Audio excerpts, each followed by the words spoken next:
Woodman here with another installment of our messages on this channel. Let's talk about Esther from the Bible and what her life purpose was, the challenges she faced, and how she accepted her calling with courage, leading to the divine favor that she received.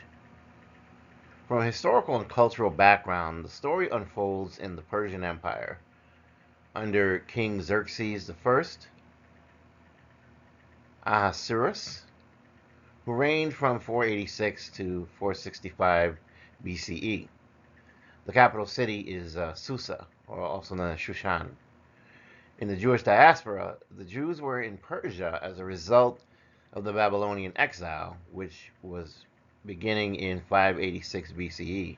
After Persia conquered Babylon in 539 BCE, many Jews remained in the Persian Empire, including those that were in Susa.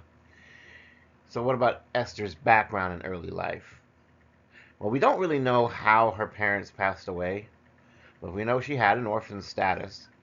She was originally named Hadassah, and she was orphaned as a child when her parents died. Her early life was marked by loss, but her older cousin Mordecai took her in and provided for her, raising her as his own daughter. Let's talk about her life purpose and divine favor. Her purpose would be that it emerged through her rise to become this royalty that she was destined to be. In other words, to become queen. Her destiny unfolded as a means to fulfill a critical role in not only saving her people from destruction, but also showing the power of God. God's favor was evident in her beauty, her grace, and the way she found favor with King Xerxes, positioning her uniquely to influence the course of oncoming events. Her divine favor, Esther was favored by God not only for her outward beauty, but also for her inner qualities of courage and faith. Her elevation to queen was a crucial part of a divine plan to protect the Jewish people, the people of God, the children of Israel. So there emerged a plot against the Jews, and we'll call this Haman's scheme. Haman was the king's chief advisor, and he harbored deep animosity towards the Jews, particularly Mordecai, who refused to bow to him.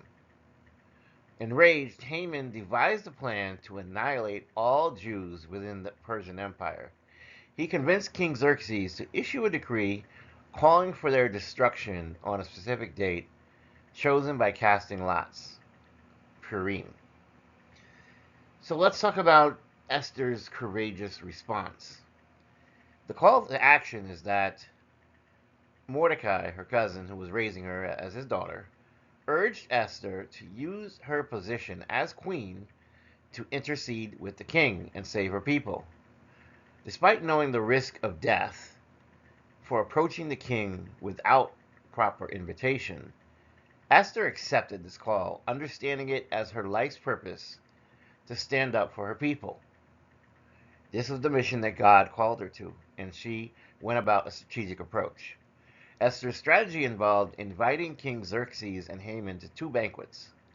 At the second banquet, she revealed her Jewish identity. She then exposed Haman's plot, showing great bravery in confronting the king with the truth of what Haman was trying to do, the despicable acts and events that were set in motion by Haman. So the turn of events led to exposure and execution. The king became outraged by Haman's plot and the threat to his queen's people, and he ordered Haman to be executed for his crimes. Haman was hung on the gallows, the same gallows that he had been preparing for Mordecai.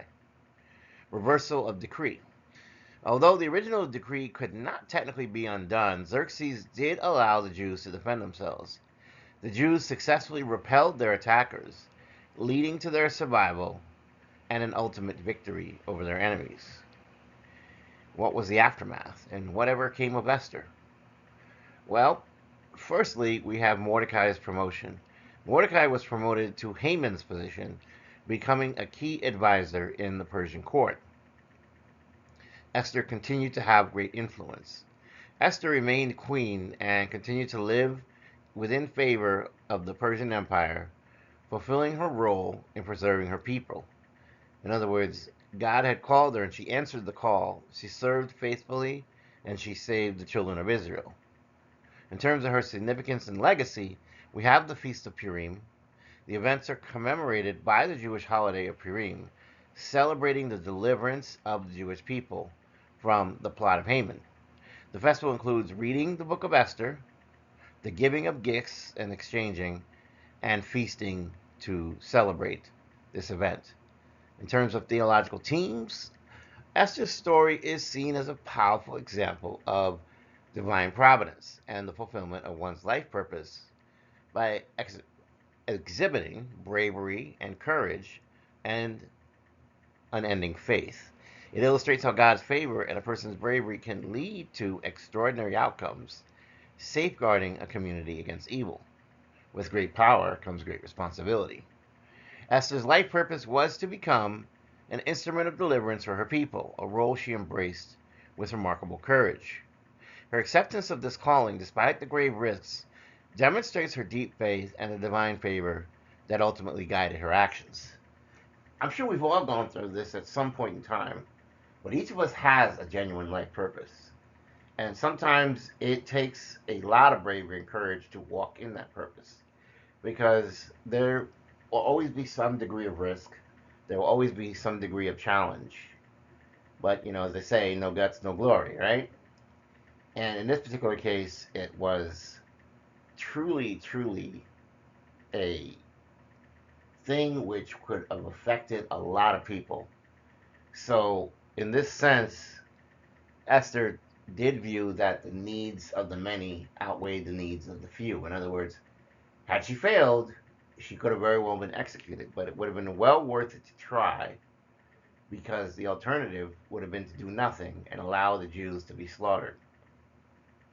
So we have to realize that when we are in our life purpose, it is going to be something that may be fraught with danger.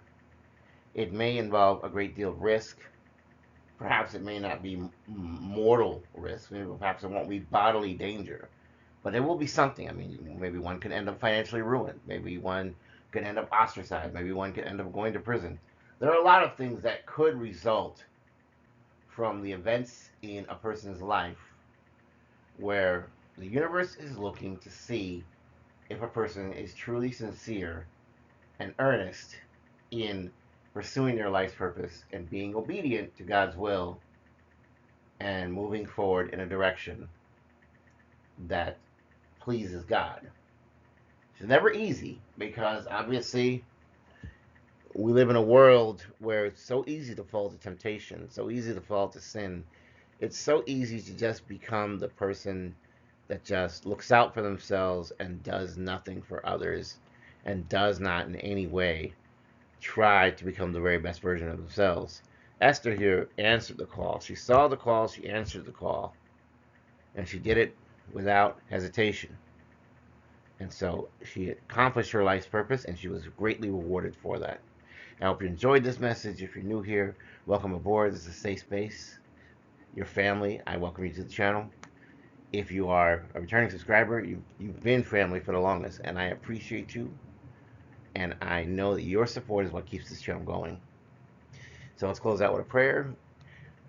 Most High God, please bless Collective, this channel, as you continue to shower us with your protection, with your favor, and that we may continue to walk in the way that you choose for us to walk, and that we may best serve you to our dying day and the end of this incarnation on this planet. Everyone, stay safe. Amen, amen. Have a good one. Until the next message. Bye.